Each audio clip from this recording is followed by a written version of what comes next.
कि एक गरीब का बच्चा जब देश का प्रधानमंत्री बनेगा ना साहब, तो गरीबों का भला होगा।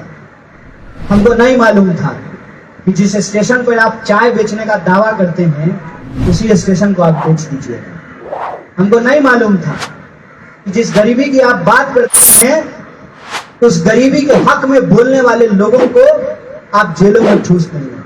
हमको नहीं मालूम था कि आपको लोगों ने वोट दिया कि आप हर साल लोगों को 2 करोड़ नौकरी देंगे। नहीं मालूम था कि रोजगार का सवाल उठाने वाले विपक्ष के सबसे बड़े नेता का आप सांसदी छीन लेंगे। राष्ट्रीय कांग्रेस के नेता या कार्यकर्ता अलग अलग जो शहर में प्रेस वार्ता कर रहे हैं उसमें हम एक व्यक्ति को बचाने का प्रयास कर रहे हैं। सच बताएं तो हम लोगों को राहुल गांधी जी की कोई चिंता नहीं, हम लोगों को कांग्रेस की भी कोई चिंता नहीं, क्योंकि ये मसला कांग्रेस का नहीं है, ये मसला देश का है।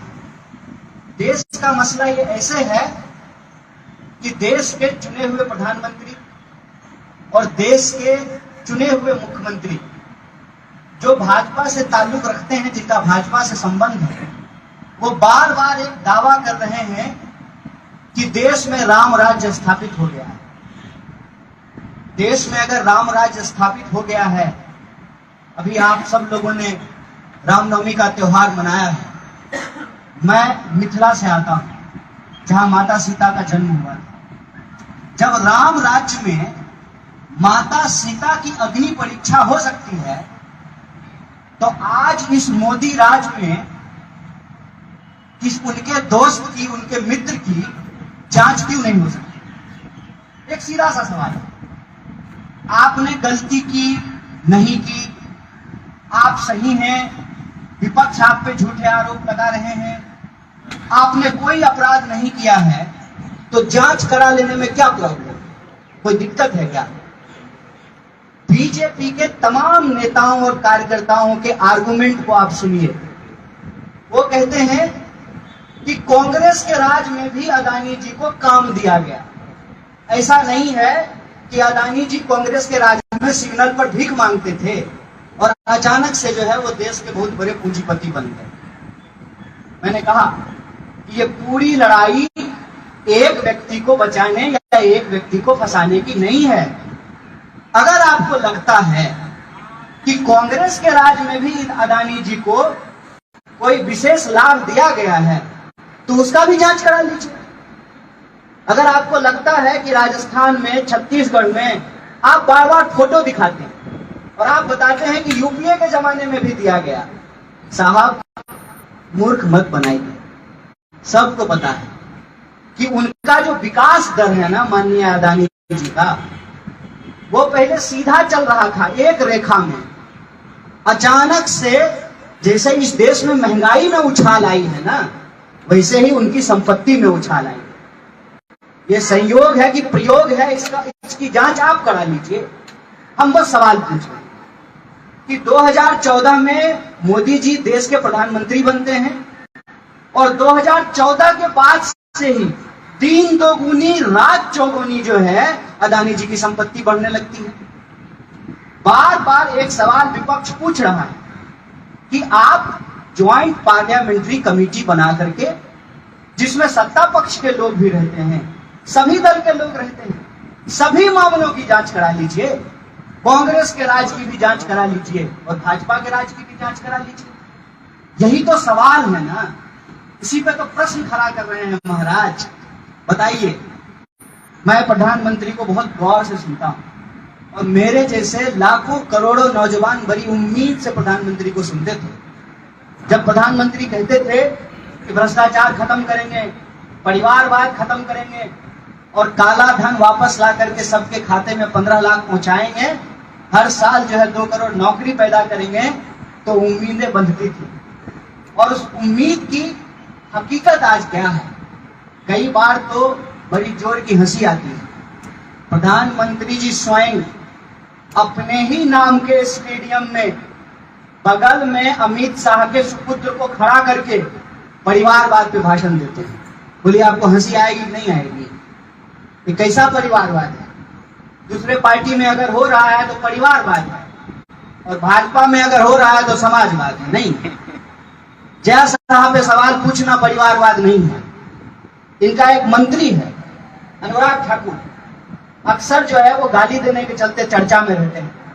उनको मंच पे बिठा करके प्रधानमंत्री परिवारवाद पे भाषण देते हैं। अभी कर्नाटक जाकर के परिवारवाद पे बोल रहे थे। आपको मालूम है कर्नाटक के जो चीफ मिनिस्टर हैं उनके पिताजी भी चीफ मिनिस्टर थे। ये परिवारवाद नहीं है। मैं मानता हूं कि प्रधानमंत्री जी ने अपनी बायोलॉजिकल फैमिली के लिए कुछ नहीं किया है, ये बात सच है, लेकिन अपने पॉलिटिकल फैमिली के लिए तो सब कुछ किया है। और अपने अगर पॉलिटिकल फैमिली के लिए कुछ नहीं किया है तो जेपीसी की जांच करा लेने में क्या दिक्कत है? यह सवाल जो बार बार पूछा जा रहा है कि अदानी जी की सेल कंपनी में 20,000 करोड़ रुपया किसका है, इस एक सवाल का जवाब देने के लिए तैयार नहीं। आप पूछेंगे सी तो बीजेपी के लोग ए से लेकर के जेड तक बोल देंगे, लेकिन सी नहीं बोलेंगे। सब बात बोल रहे हैं कि कांग्रेस के जमाने में भ्रष्टाचार हुआ, कांग्रेस के जमाने में भी अदानी को ठेका मिला, कांग्रेस के शासन में भी अदानी को ठेका मिल रहा है। लेकिन जो एक सवाल बार बार पूछा जा रहा है कि जेपीसी की जांच करा लीजिए। जब माता सीता की अपनी परीक्षा हो सकती है तो प्रधानमंत्री के दोस्त की जेपीसी से जांच नहीं हो सकती है? बड़े हैं क्या? उन पे सवाल नहीं पूछ सकते हैं?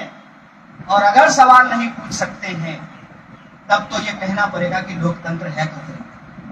और लोकतंत्र अगर खतरे में है साहब तो सिर्फ कांग्रेस के लिए खतरे में नहीं है। देश में कोरोना महामारी जब आया ना तो बीजेपी के कार्यकर्ताओं की भी मौत हुई और कांग्रेस के कार्यकर्ताओं की भी मौत हुई। देश में जब कोई समस्या पैदा होती है ना उसका शिकार हर कोई होता है। इसीलिए मैं भाजपा के कार्यकर्ताओं से भी अपील करना चाहता हूं, खास करके ईमानदार कार्यकर्ताओं से, कि आप एक विचारधारा को मानते हैं, ये आपका राजनीतिक चुनाव। आप एक पार्टी के समर्थक हैं, ये आपका राजनीतिक चुनाव। आप प्रधानमंत्री जी का समर्थन करना चाहते हैं, ये आपका राजनीतिक चुनाव है। लेकिन देश के नाम पर बेईमान दोस्त का बचाव करना आपकी नैतिक जिम्मेवारी नहीं है।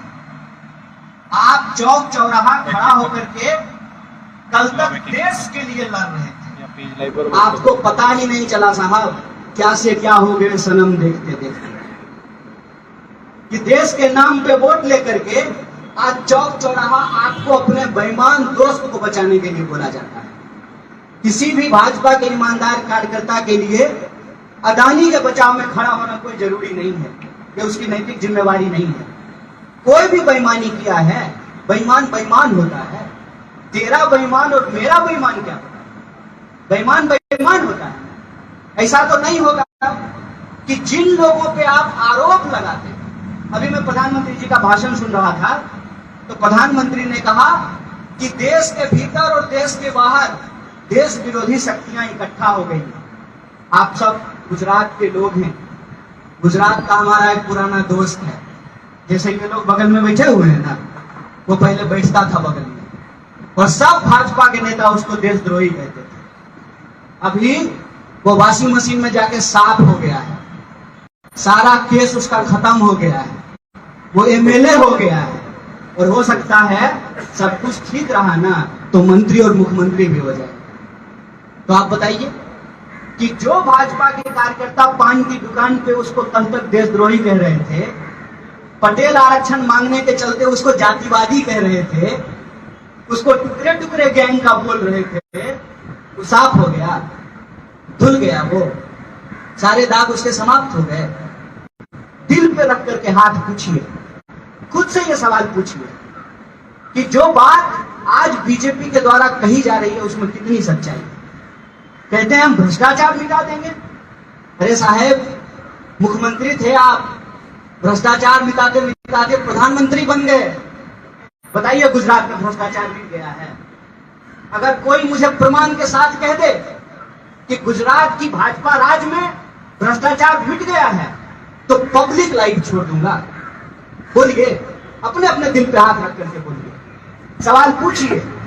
और जब सवाल पूछिएगा ना तो ये भी प्रश्न पूछिएगा मन में कि क्या इस देश को गांधी ने जान गंवा करके, सरदार पटेल ने जो है अपनी जिंदगी कुर्बान करके, भगत सिंह फांसी के झूले पे चढ़ करके इसलिए हमारे हाथ में सौंपा है कि हम देश की भक्ति करते करते प्रधानमंत्री के दोस्त की भक्ति करने लगेंगे, उसकी चोरी और उसकी बेईमानी को सही साबित करने लगेंगे। और जब उस पर सवाल पूछा जाएगा तो प्रश्न का जवाब देने की बजाय आप इधर उधर की बात करेंगे। विपक्ष कह रहा है जेपीसी जेपीसी, बीजेपी कह रही है ओबीसी ओबीसी। बताइए ओबीसी कहां से आ गया? मैं एक प्रश्न आप सब लोगों से पूछता हूं कि जब हम लोग बोलते हैं और साफ साफ बोलते हैं, कोई घुमा फिरा करके नहीं बोल रहे हैं, हमारी किसी भी बात में या हमारे नेता की, राहुल गांधी के किसी भी बात में, किसी भी समाज के लिए कोई अपमानित भाषा नहीं होती है, कोई अपमानित भाषा नहीं। लेकिन यह मुद्दा क्यों उछाला गया? क्योंकि यह पुरानी आदत है। जब भी आप लोगों के रोजी रोटी नौकरी से जुड़ा हुआ सवाल पूछेंगे तो ये अपनी नाकामी छुपाने के लिए किसी न किसी के पीछे जाकर के छुप जाते हैं। याद कीजिए, जब 14 में देश में सरकार बदली तो राष्ट्र का नाम लिया जा रहा था, राष्ट्रवाद का नाम लिया जा रहा था। अरे साहब, ये कौन सा राष्ट्रवाद है जिसमें आप राष्ट्रीय संपत्ति बेच रहे हैं? हम रेलवे बेच दें देश की राष्ट्रीय संपत्ति को और कहें कि ये राष्ट्रवाद है? बताइए, ये कौन सा राष्ट्रवाद है जिसमें राष्ट्रीय संपत्ति बेची जा रही है? ये जिसका नाम लेते हैं अपनी नाकामी छुपाने के लिए, जिसके पीछे छुपते हैं, सबसे ज्यादा उसी का नुकसान करते हैं। इस बात को याद रखिए। फिर सेना सेना कहना शुरू किया। 2019 के चुनाव से पहले भाजपा के कार्यकर्ता कह रहे थे कि जब से भाजपा की सरकार आई है आतंकवादी घटना बंद हो गई। याद मैं दिलाता हूं आपको, पुलवामा में आतंकवादी घटना हुआ, जो यह दावा कर रहे थे कि आतंकवादी घटना बंद हो गया है, 2019 में आतंकवादी घटना के नाम पर ही वोट मांगना शुरू किया। जब भारतीय सेना का नाम लिया तो इस देश के आम नौजवान जो हैं, उन आम नौजवानों के अंदर एक सपना होता है। हमारे घर से, हमारे परिवार से 16 लोग जो है सिक्योरिटी फोर्सेज की नौकरी करते हैं। हमारे पास क्या विकल्प है? हम दौड़ते हैं और अपनी क्षमता के हिसाब से मेहनत करते हैं और इस देश की आर्म फोर्सेस में जाकर के मातृभूमि की सेवा करना चाहते हैं। उसमें क्या किया इन्होंने? वो अग्निवीर लेकर के आ गए। राहुल गांधी से इनको दिक्कत इस बात की है कि देश के 140 करोड़ लोगों से जुड़े हुए मुद्दे को उठाते हैं।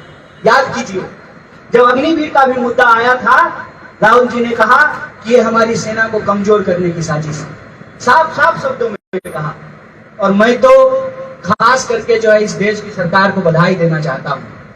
अग्निवीर का पहला बैच अभी नहीं आया है, लेकिन राहुल गांधी जी को इन्होंने पहला अग्निवीर सांसद बना दिया है। इसके लिए मैं इनको कोटि कोटि धन्यवाद देना चाहता हूं। ये इस बात की गवाही है कि अगर इस देश में आप सच्चाई के लिए लड़ेंगे तो सत्ता आपके खिलाफ किसी भी हद तक जाने के लिए तैयार है। और गुजरात के लोग इस बात को बखूबी जानते हैं। उनको अच्छे से पता है कि कैसे किसी भी सवाल को चुप कराने के लिए किन किन हथकंडों का इस्तेमाल किया जाता है। आप सब सोच करके देखिए कि सारे सरकार से सवाल पूछने वालों के ऊपर ही कार्रवाई क्यों होती है? जो भी सवाल पूछता है उस सवाल को दबाने के लिए तमाम तरह की साजिश क्यों रची जाती है? आज के समय में इस बात को समझने में कोई दिक्कत नहीं है कि अपोजिशन को चुप कराने के 3 वेपन हैं: सेडिशन, करप्शन और डेफिमेशन। पहले जो लोग किसी राजनीतिक पार्टी से नहीं जुड़े हुए थे उनके ऊपर सेडिशन का चार्ज लगाया गया, जिसमें पत्रकार हैं, सामाजिक कार्यकर्ता हैं, फिल्म मेकर हैं, स्टूडेंट एक्टिविस्ट हैं, सोशल एक्टिविस्ट हैं, तमाम लोगों के ऊपर ऐसे मुकदमे किए गए। फिर जो विरोधी दल के नेता हैं, खोज करके उनके ऊपर करप्शन के चार्जेस लगाए गए। और करप्शन के चार्जेज में अगर वो सरकार से मिल जाए, भाजपा में शामिल हो जाए तो कार्रवाई होना बंद हो जाता है। अगर विरोध में रहता है तो जेल में जाता है। ये सब आप अपनी नजरों से देख रहे हैं। और तीसरा, अब नया एक प्रयोग शुरू हुआ है डिफेमेशन का। एक बात बताइए, किसी भी व्यक्ति को चोर कहना किसी समाज का अपमान कैसे हो गया? भारत देश में अगर कोई भी इंसान पैदा लिया है तो उसकी कोई जाति होगी, उसका कोई धर्म होगा। अगर वो अच्छा काम करेगा तो समाज का नाम है, लेकिन अगर बुरा काम करेगा तो समाज का अपमान नहीं है।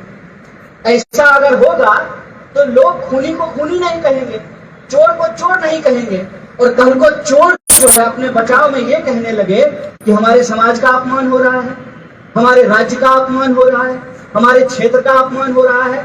तो आप बताइए, गोडसे ने गांधी की हत्या कर दी, तो कल को लोग ये कहेंगे कि गोडसे हमारी जाति का है, इसलिए जो है आप हमारी जाति का अपमान कर रहे हैं। ये कोई तरीका नहीं होता है। ये जबरदस्ती आप इस देश में सवालों को बंद कराना चाहते हैं। लेकिन एक बात आप शायद भूल रहे हैं कि जिस डंका बजने की बात आप दुनिया में कहते हैं, वो डंका इसलिए बज रहा है क्योंकि आप भारत के प्रधानमंत्री हैं। आप चीन के प्रधानमंत्री नहीं हैं, आप भारत के प्रधानमंत्री हैं, जहां की मीडिया को स्वतंत्र तरीके से सवाल पूछने का अधिकार है, जहां के नागरिक समाज को अपने सरकार से स्वतंत्र तरीके से सवाल पूछने का अधिकार है, जहां के विपक्ष का काम है सवाल पूछना।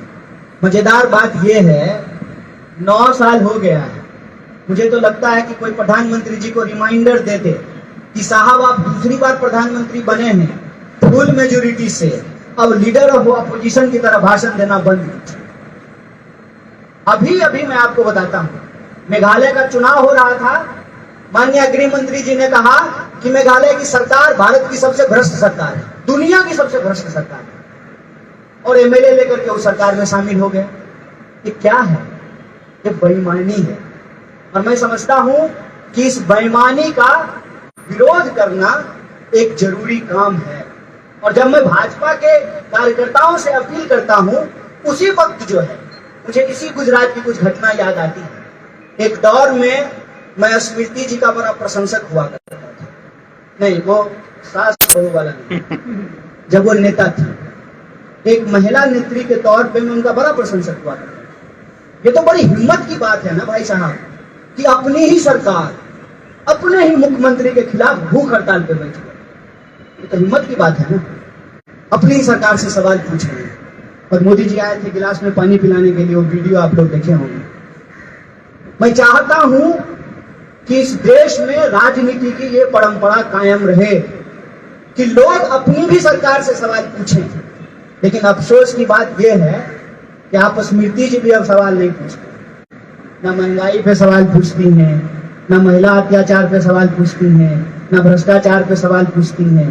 जब भी मीडिया में आती हैं तो प्रधानमंत्री जी का बचाव करने के लिए आती हैं। ये जो सब कुछ हमारे इर्द गिर्द हो रहा है, इससे हम एक नतीजे पे पहुंच रहे हैं कि इस देश में दो सोच का संघर्ष बनता जा रहा है। एक सोच है जो बदले की राजनीति करता है, बदले की भावना से कार्रवाई करता है, और दूसरी सोच वो है जो बदलाव की भावना से काम करना चाहता है। ये संघर्ष बदले की भावना और बदलाव की भावना के बीच है। मुझे अपना पक्ष पता है, भारतीय राष्ट्रीय कांग्रेस इस देश में हमेशा से बदलाव की भावना की समर्थक रही है। अभी गृह मंत्री जी का भाषण सुन रहा था, गृह मंत्री जी ने कहा कि हमारे खिलाफ एजेंसी का दुरुपयोग हुआ था। तो क्या आप बदला ले रहे हैं? आप खुद ये स्वीकार करते हैं कि आप जो है एजेंसी का दुरुपयोग करके बदला ले रहे हैं? तो याद रखिएगा साहब, नदी का पानी ठहरता नहीं है, समंदर की लहरें रुकती नहीं है, और इस देश से आप जितनी भी कोशिश कर लीजिए, लोकतंत्र नहीं जाने वाला है। इस देश को कभी भी किसी ने भी तलवार के दम पे शासन नहीं कर पाया है, छल से, कपट से, झूठ बोल करके, क्योंकि भारत के लोग भावुक होते हैं। यह भावना प्रधान देश है, और आपकी भावुकता में भी हम आए। हमको भरोसा हुआ कि एक गरीब का बच्चा जब देश का प्रधानमंत्री बनेगा ना साहब, तो गरीबों का भला होगा। हमको नहीं मालूम था कि जिस स्टेशन पर आप चाय बेचने का दावा करते हैं उसी स्टेशन को आप बेच दीजिएगा। हमको नहीं मालूम था कि जिस गरीबी की आप बात करते हैं उस गरीबी के हक में बोलने वाले लोगों को आप जेलों में ठूस देंगे। हमको नहीं मालूम था कि आपको लोगों ने वोट दिया कि आप हर साल लोगों को 2 करोड़ नौकरी देंगे। नहीं मालूम था कि रोजगार का सवाल उठाने वाले विपक्ष के सबसे बड़े नेता का आप सांसद ही छीन लेंगे। जिस आनंद फानन में ये कार्रवाई हुई है किसी को भी समझने में ये कोई दिक्कत नहीं है। मैं तो कहता हूं ऑफ कैमरा ना किसी बीजेपी के नेता को भी पूछ लीजिएगा तो वो कह देगा आपको कि नहीं ये तो गलत हुआ है, ठीक नहीं हुआ है। ये जो गलत हुआ है आप महसूस कर रहे हैं ना, उस पर सवाल पूछने की जरूरत है। और बीजेपी की तरफ से जो बचाव का बात बोला जा रहा है उसमें 1 पैसे की सच्चाई नहीं है। आप जानते हैं कि राहुल गांधी ने 2019 में जिनको चोर कहा वो ओबीसी समाज से नहीं है।